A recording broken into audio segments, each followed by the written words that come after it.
T-minus 6 hours. While 2 million people in Miami awaited death, Fidel Castro looked at the red button in his hands. With a single press, World War III would begin. But if he didn't press it, Khrushchev would hand Cuba over to the United States. The countdown had begun, and the world awaited the decision of one man. As you live through these critical moments, what would you have done in Fidel Castro's place? Would you have pressed the button or surrendered? Share it with us in the comments.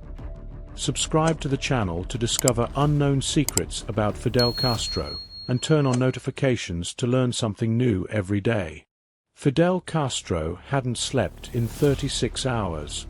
His eyes were bloodshot, his hands trembled. On his desk were 3 phones, a red one, Moscow line, a black one, Washington line, and in the center, a small glass-topped box containing a red button. The button of death. Raul Castro entered the room. "Brother, there's a message from Khrushchev." "What does it say?" "He gives you 6 hours. Either you fire the missiles, or we abandon Cuba." Fidel's heart raced. "And Kennedy?" "He also says 6 hours. Either you surrender, or we attack Miami." Fidel did the math. 6 hours. He had to make the decision at 11:42. T-minus 6 hours. "Raul, what do you think?" "I don't know, brother. This decision is too big." Fidel stood, looked out the window. In Havana, people continued with their normal lives. Children went to school. People went to work. No one knew that in 6 hours the world could end.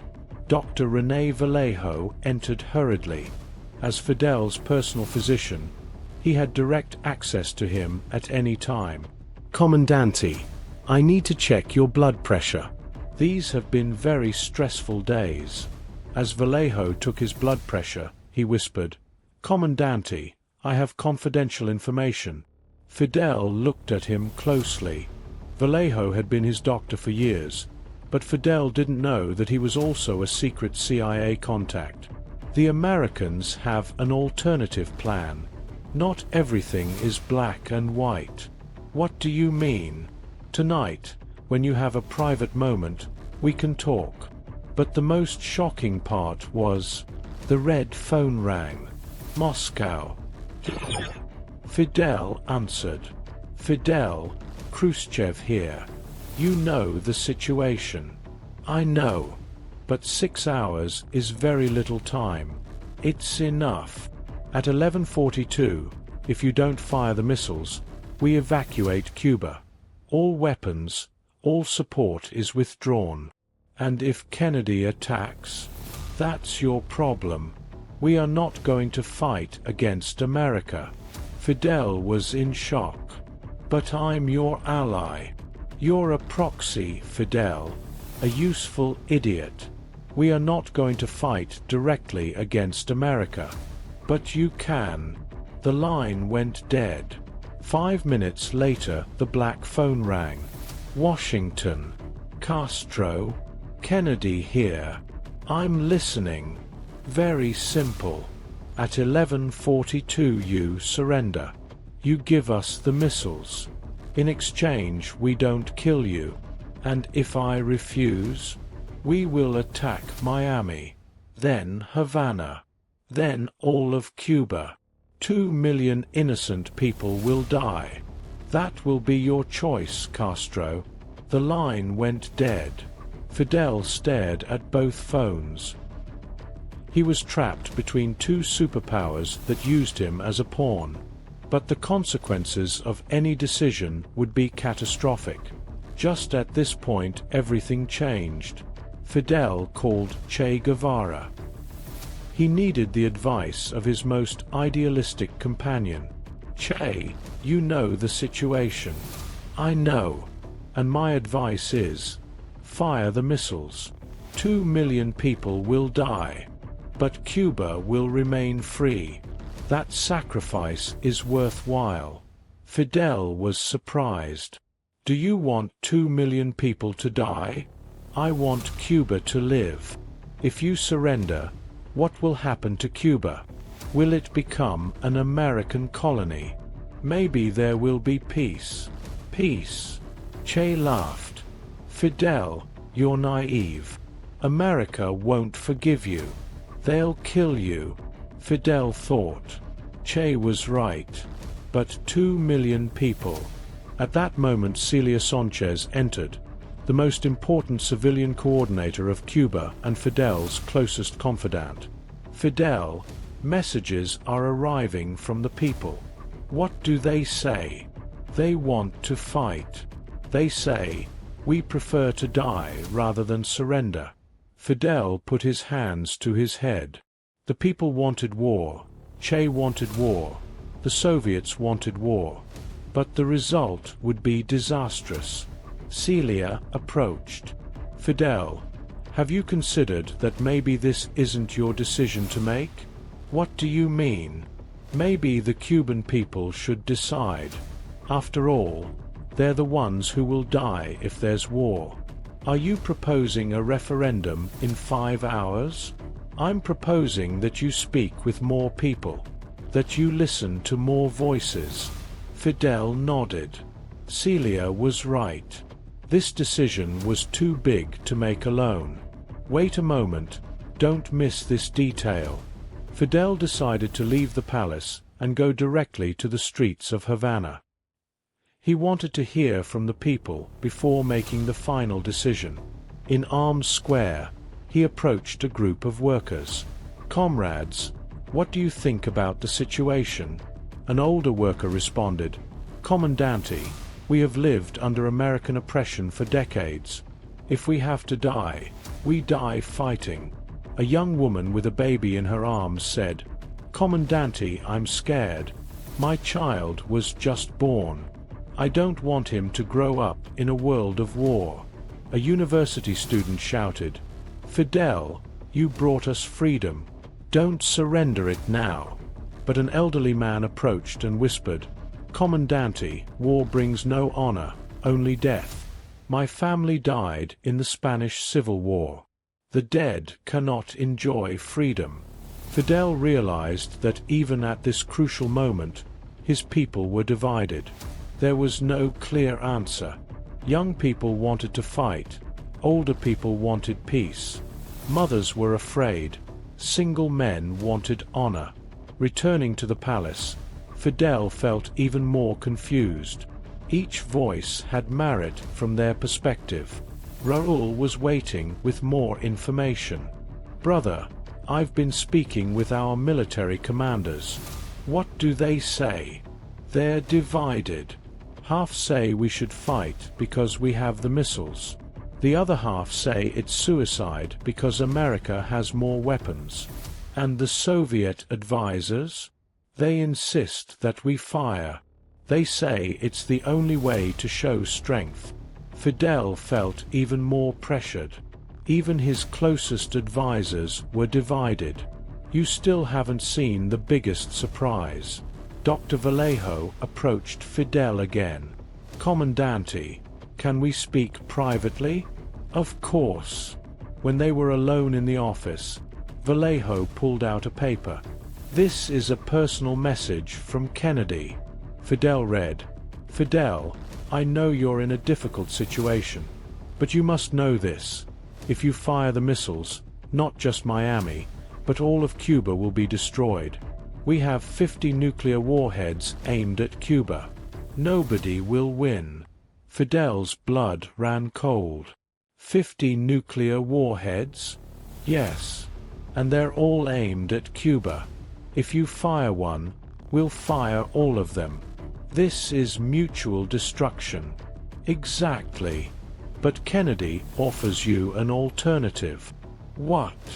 Vallejo pulled out another paper. Secret deal. You surrender, but Cuba remains independent. America won't kill you. We'll even support you. In exchange for what? You cut ties with the Soviets. You give us the missiles. And Cuba becomes a neutral zone. Fidel began to think. This sounded reasonable. But could he trust Kennedy? How do I know Kennedy will keep his word? Because he also has much to lose. If there's nuclear war, his presidency ends. America will also suffer. Fidel studied the proposal. It was tempting, but there was a problem. And what happens with the Soviets? If I betray them, they'll kill me. Kennedy says America will protect you from the Soviets. America protecting a communist? In times of nuclear crisis, ideologies become secondary. Fidel needed time to think. But time was running out. But then came the news that changed everything. The red phone rang again. But this time it wasn't Khrushchev. General Ivanov here. Khrushchev is no longer in charge. Fidel was in shock. What do you mean? Military coup. Khrushchev was too soft. We're hardliners. At 11:42, if you don't fire the missiles, we'll kill you. You'll kill me. Yes. We have a special team in Cuba. We'll eliminate you. This is impossible. 11:42. The choice is yours. The line went dead. Fidel panicked. Now he had three options. Fire the missiles, start World War surrender, be killed by the Soviets, do nothing, be killed by both Soviets and Americans. He turned to Raoul. Brother, I think we're going to die. Why? Fidel explained the situation. Raoul was also shocked. So what will we do? I don't know. But we have 3 hours to think about it. Celia ran in. Fidel, there's a crowd outside the palace. Thousands of people. What do they want? They want to see you. They've heard rumors about the situation. Fidel looked out the window. Indeed, thousands of Cubans had gathered in front of the palace. Some carried signs saying, "War before slavery." Others said, "Peace for our children." What should I tell them? The truth, said Celia. They deserve to know. What you're seeing now is nothing. Fidel went out to the palace balcony. The crowd fell silent. People of Cuba, we face the most difficult decision in our history. I'm going to tell you the truth. He explained the situation. The missiles, the threats from both sides, the limited options. In 3 hours I must decide. Do we fight and possibly all die? Or do we surrender and possibly lose our freedom? The crowd began shouting different answers. War! War! War! Peace! Peace! Peace! Fidel decides. Let the people decide. Fidel realized that even at this critical moment, his people were divided. There was no clear answer. One voice stood out from the crowd. It was an elderly woman shouting, "Fidel, my son died in the revolution. Don't let his death be in vain." Another voice, from a young father, "Commandante, I have 3 young children. Don't condemn them to war." Fidel felt the weight of responsibility like never before. It wasn't just his life at stake, but the future of an entire nation, possibly the whole world. He returned inside the palace with a heavy heart. You won't believe what happened next. The black phone rang again. But when Fidel answered, it wasn't Kennedy. "Castro? Robert Kennedy here, the president's brother. I'm listening." "Fidel, my brother sends me with a different proposal. More personal." "What?" "We know that the Soviets threatened you. We know that you're trapped. We offer something different." "What?" "Golden exile. You and your family. Safe life in a neutral country. Switzerland, maybe. In exchange, You give us the missiles and let Cuba find its own way. Fidel was surprised. Are you offering me to flee? We're offering you to live. And to let your people live. And Cuba. Cuba will be free to choose its own government. Without American intervention. Without Soviet intervention. It was a tempting proposal. Fidel could save his life, save his family, and possibly save Cuba from destruction. How much time do I have to decide? Same deadline. 11:42. The line went dead. Now Fidel had a fourth option. Flee. But would this be betrayal of his people? Or would it be the wisest decision? Che entered at that moment. Fidel, who were you talking to? Robert Kennedy. And what did he want? Fidel explained the offer. Che became furious. This is cowardice. You can't abandon the revolution. Do you prefer that I die and all of Cuba dies with me? I prefer that we fight with honor. And what honor is there in 2 million dead? It was the first time Fidel and Che had such a strong discussion. Their friendship was being tested by the pressure of the decision. When you thought everything was over, the door opened and someone entered that Fidel didn't expect. His mother, Lina Ruz Gonzalez. My son, what are you doing? Mom, how did you get here? I heard you're in a difficult situation. I came to give you some motherly advice. What advice? Lina sat down. Fidel, you're 36 years old. You're a young man. But the decision you make today will either take you into history or bury you in it. I know. So what do you want? Fame? Or the good of humanity? Fidel thought. The good of humanity. Then the answer is clear. You can't kill 2 million people. But what happens to Cuba? Cuba is an island. Humanity is the whole world. Which is more important? His mother was right. But, Mom, if I surrender, the Soviets will kill me. If I flee, they'll call me a coward. If I fight, millions will die. There's no good option. My son, sometimes the right decision is not the easy one. Sometimes you have to sacrifice your pride for the greater good. Lina stood and hugged her son. Whatever your decision, I will be proud of you. But remember, it's better to be a live coward than a dead hero. And it's better to be remembered as the man who avoided war than as the one who started it. After his mother left, Fidel felt more confused than ever. But he was also clearer about one thing. He couldn't allow millions of people to die. The final moment had come. Fidel gathered his inner circle. Raul, Che, Celia, and some military commanders. I need to hear all opinions one last time. Che spoke first. Fidel, if you surrender, you betray everything we fought for. The revolution will die. Raul said, Brother, if we fight, Cuba could be completely destroyed. Is it worth it? Celia added, The decision isn't just yours, Fidel. It will affect future generations. Commander Almeida said, Militarily, we can't win against the United States. The missiles are few compared to their arsenal. Commander Cienfuegos contradicted. But if we don't fight, what message do we send the world? That small countries must submit to big ones. Fidel listened to everyone. Each argument had merit. Each perspective was valid. And what about the fourth option? Exile. Che became angry.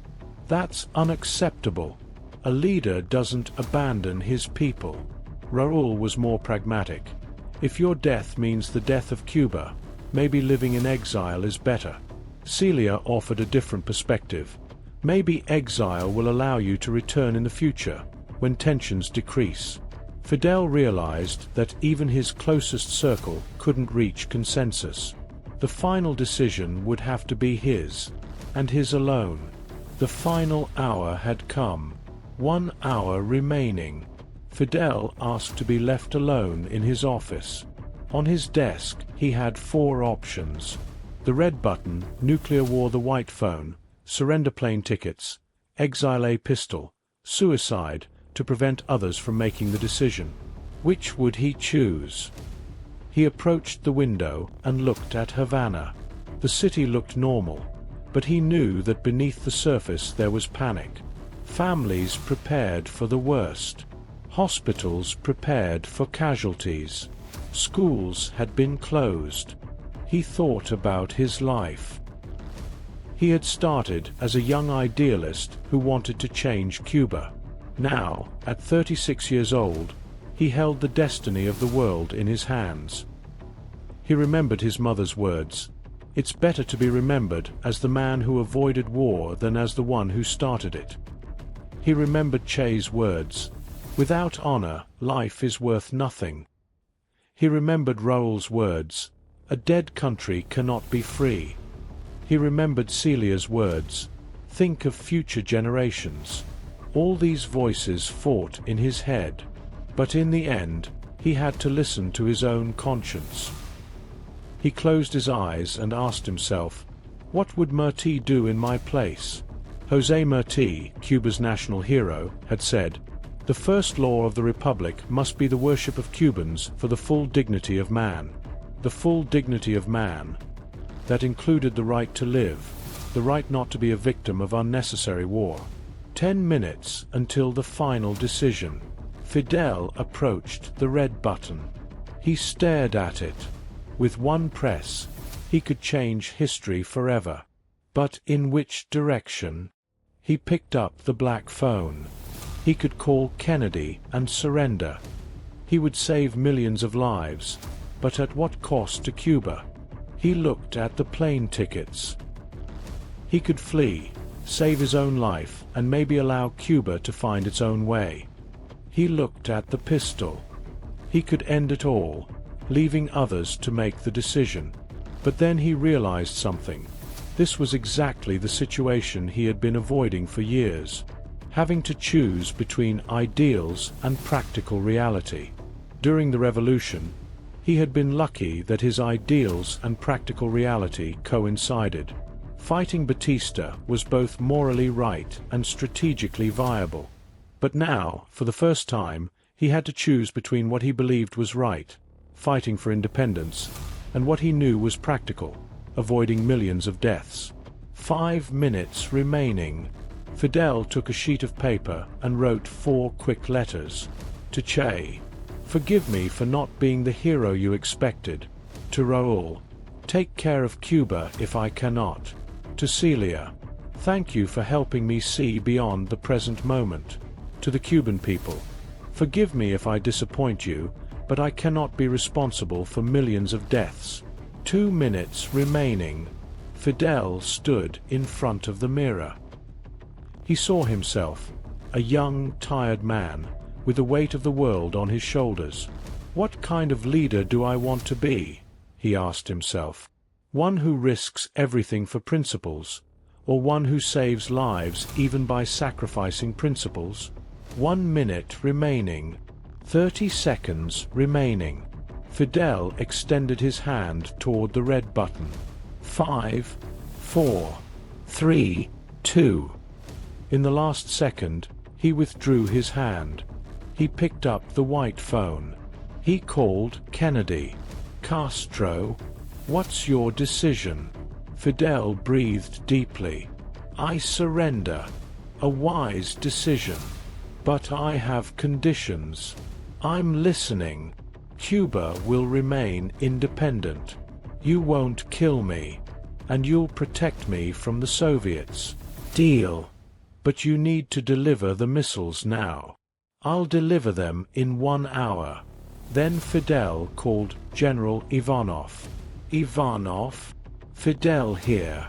I'm delivering the missiles to America. You're a traitor. We'll kill you. Try. But you should know that I'm now under American protection. This isn't over. Yes, it is. The decision was made. But had it been the right one? In the minutes following his decision, Fidel experienced a mixture of relief and anxiety.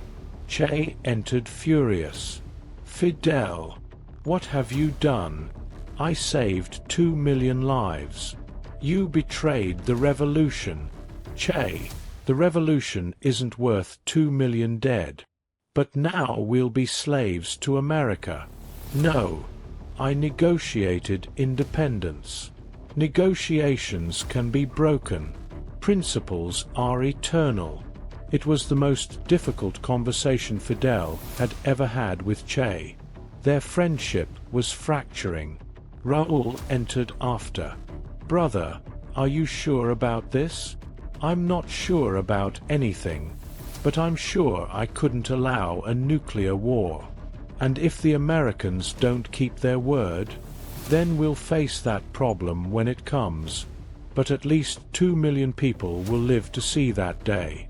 Celia was the last to speak with him privately. "Fidel, how do you feel?" "Confused. Relieved. Scared. Proud. Everything at once." "Proud? Yes. Because for the first time, I put humanity before politics. And if history judges you badly, let it judge. But let it judge a man who avoided war, not one who started it. The missiles were withdrawn. The crisis ended.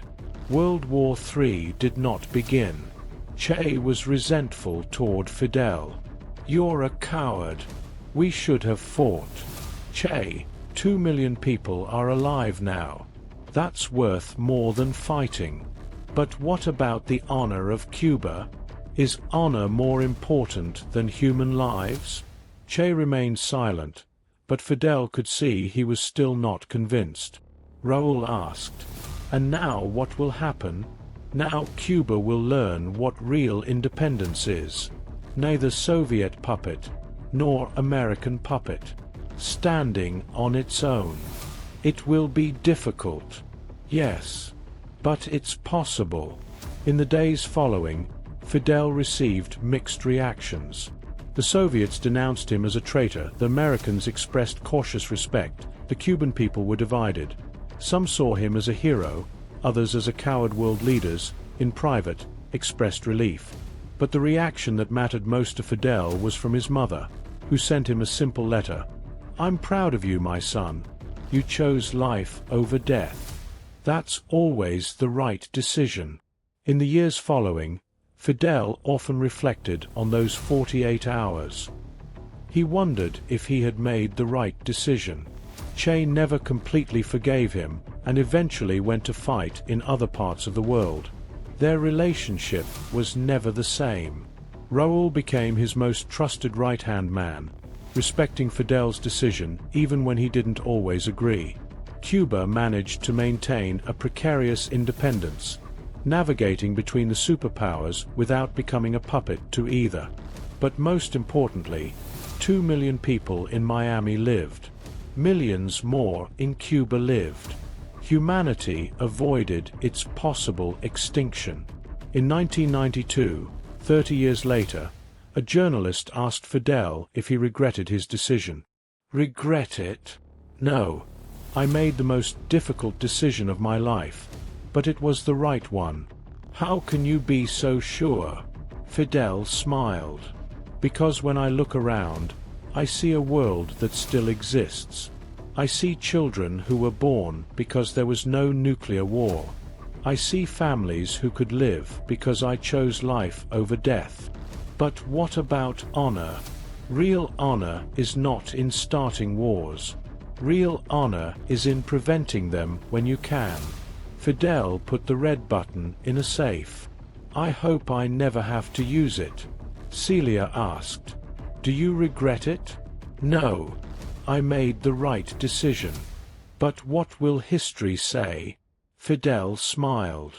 "History will say that a man saved the world, not by fighting, but by choosing not to fight. And indeed, that's what it did." October 27, 1962 marked the day Fidel Castro saved the world by not pressing a button. Sometimes the most difficult decision is not to fight, but to choose not to fight. Sometimes the greatest courage is not in surrendering, but in taking responsibility. On October 27, 1962, Fidel Castro could have pressed the button. But he didn't, and 2 million people lived. Because sometimes leadership is demonstrated not by using the power you have. If this story impacted you as much as it did us, don't forget to subscribe and activate the bell so you don't miss more hidden secrets of history.